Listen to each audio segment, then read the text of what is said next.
Hai, masih bersama saya, Mr. Z, bicara. Tentu saja bicara tentang kebenaran berdasarkan fakta, data, dan realita. Teman-teman, kabar mengejutkan dari Nikita Mirzani. Dalam perseteruan permasalahan antara Nikita Mirzani dan Dr. Reza Gladis. Saat ini makin ramai.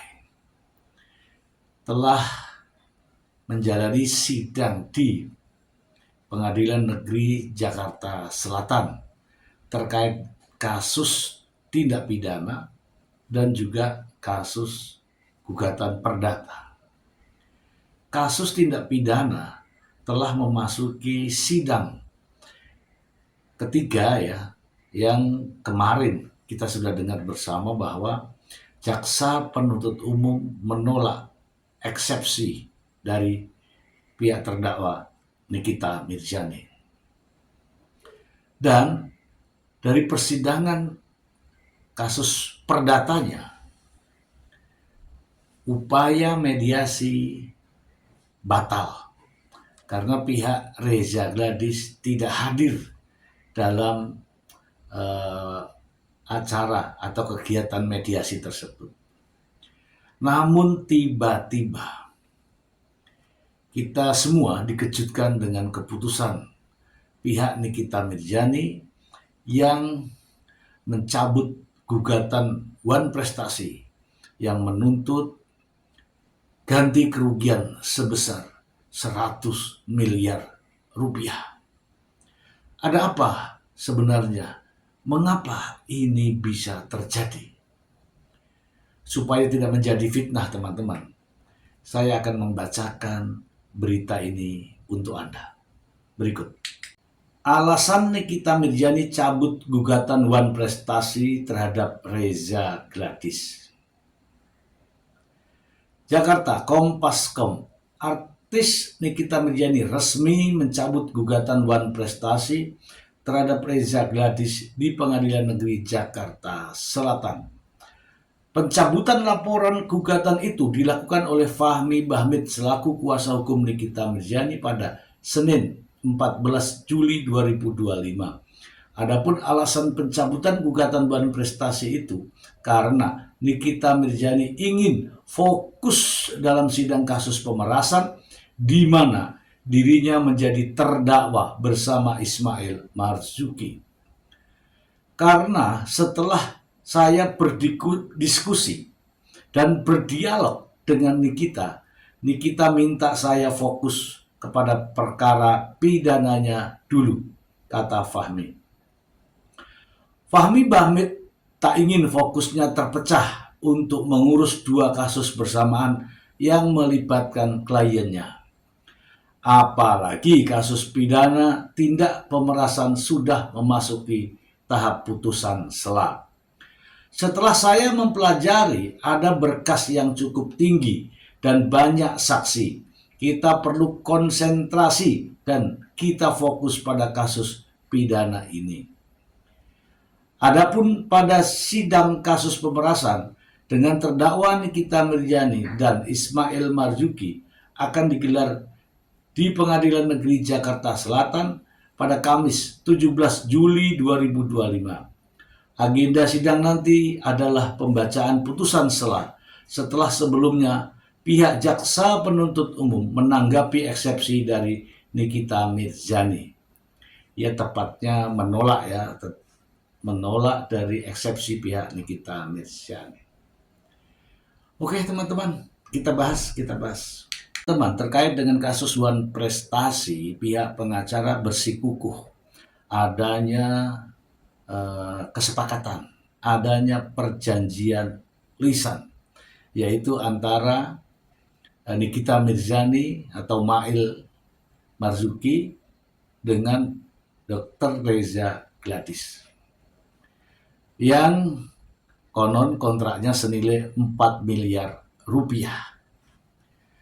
Teman-teman, menurut pendapat saya sudah sampaikan juga di konten saya bahwa itu hal yang mustahil ya, karena pada dasarnya tidak ada perjanjian atau tidak ada kesepakatan bisnis. Yang ada hanyalah bentuk intimidasi dan ancaman. Ancaman untuk mendapatkan keuntungan. Terserah Anda, silakan Anda yang menerjemahkan sendiri, namun itu pendapat saya.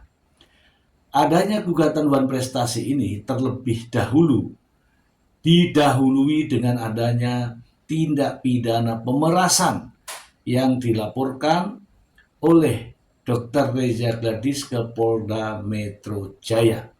Dan pihak Polda Metro Jaya setelah menetapkan Nikita Mirzani sebagai tersangka, kemudian Nikita Mirzani dilakukan penahanan.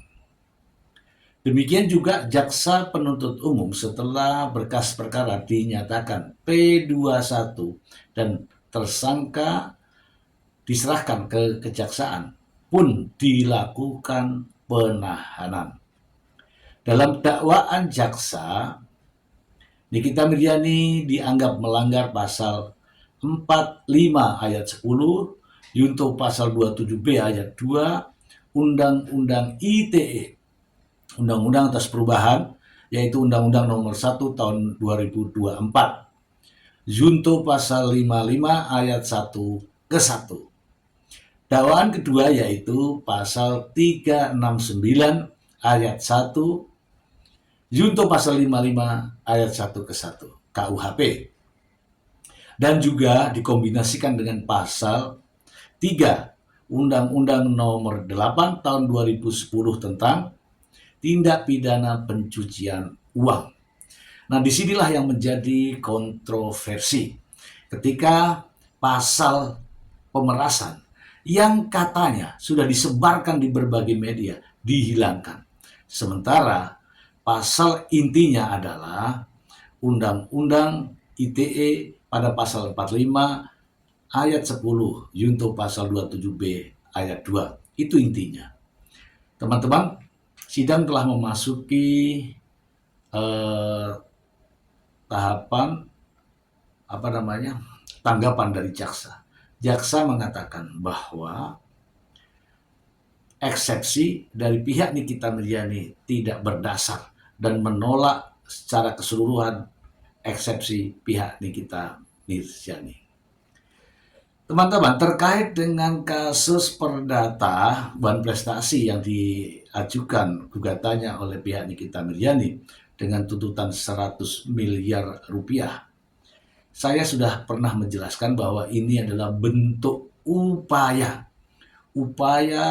yang dilakukan oleh pihak Nikita Mirzani untuk mengganjal. Jadi upaya untuk mengganjal proses pidananya. Jadi ada kasus pidana, kemudian supaya ini pidananya tidak jalan, harus diganjal agar perkara ini dianggap sebagai perkara perdata.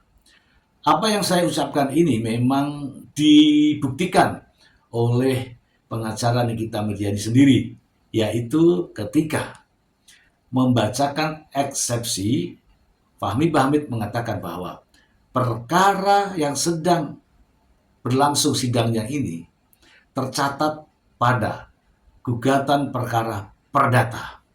Memohon kiranya hakim agar menetapkan bahwa kasus tersebut adalah kasus perdata atau menunda persidangan pidana untuk fokus kepada kasus perdata. Inilah bentuk upaya dari pihak pengacara Nikita Mirzani. Dan itu nyata dibacakan dalam sebuah persidangan. Seluruh Indonesia juga tahu ya, itu adalah upaya.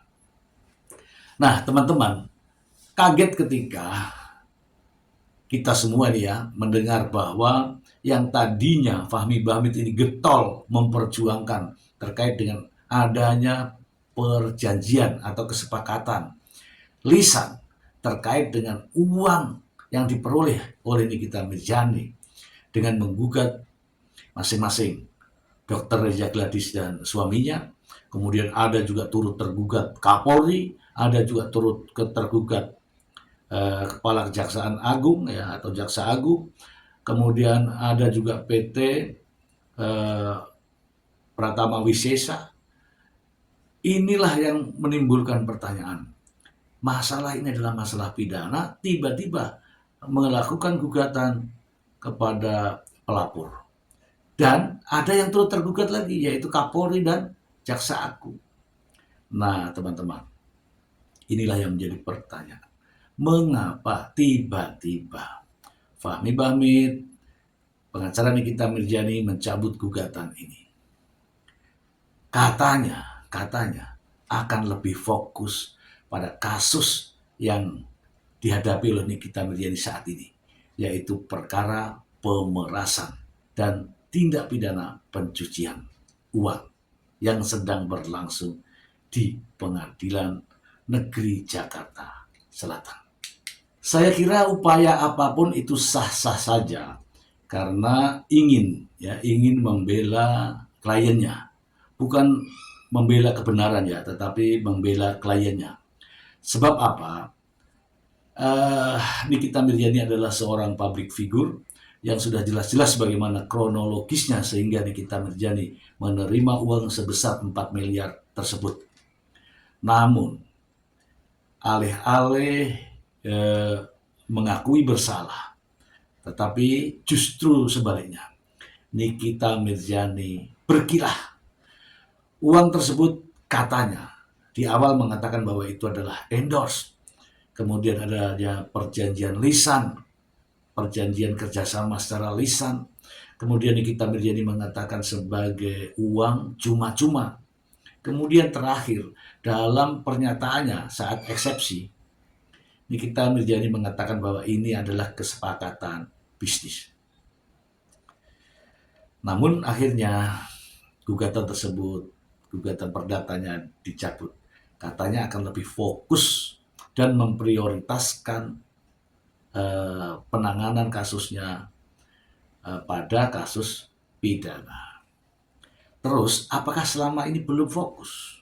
Ya tentu saja ketika satu orang sibuk ya menangani kasus perdata, menangani kasus pidana, terkait dengan juga laporan yang terkait dengan anak, ya kan? Ditambah lagi, lebih sibuk lagi podcast kesana kemari memberikan penjelasan yang tentu saja membingungkan saya. Saya tidak perlu ungkapkan di sini, tapi jelas semua podcast yang dihadiri membingungkan kita semua terkait dengan pernyataan sang pengacara. Ya katanya pemerasan dihapuskan, diganti dengan pencemaran nama baik. Katanya lagi, rekaman itu tidak sah. Namun, 1 menit kemudian memang harus merekam. Kemudian ada lagi, ketika diberikan pandangan, orang itu dikatakan sebagai sekolahnya diragukan atau sekolahnya di mana. Jadi banyak hal intrik dan polemik yang terjadi. Saya selalu mengatakan bahwa silahkan pengacara, siapapun Anda, katakanlah yang sebenar-benarnya pada klien Anda. Kalau memang itu pahit, katakan pahit.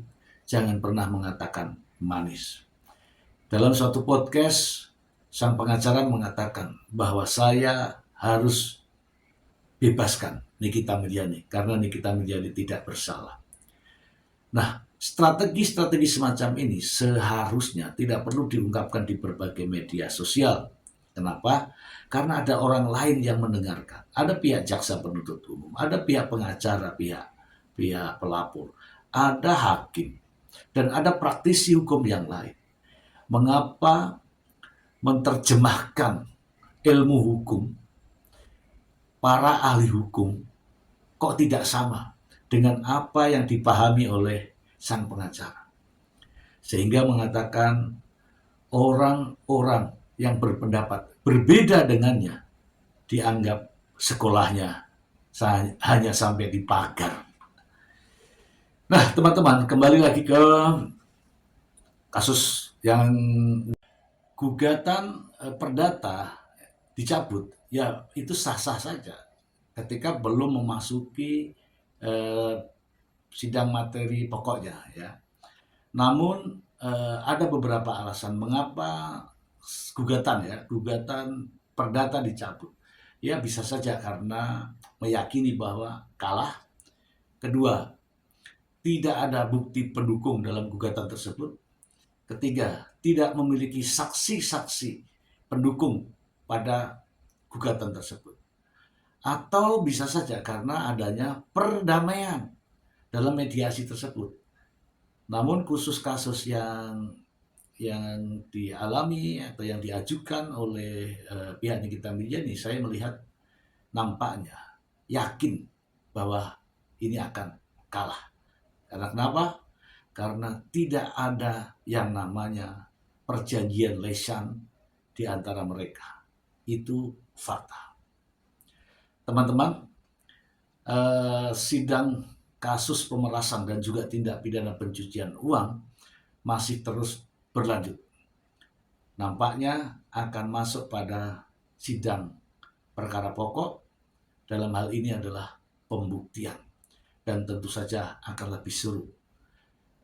Nikita Mirzani dijerat dengan pasal pemerasan melalui Undang-Undang ITE dan juga tindak pidana pencucian uang yang ancaman hukumannya sangat fantastis, yaitu 20 tahun penjara. Demikian, semoga informasi ini bermanfaat untuk Anda. Terima kasih. Bye.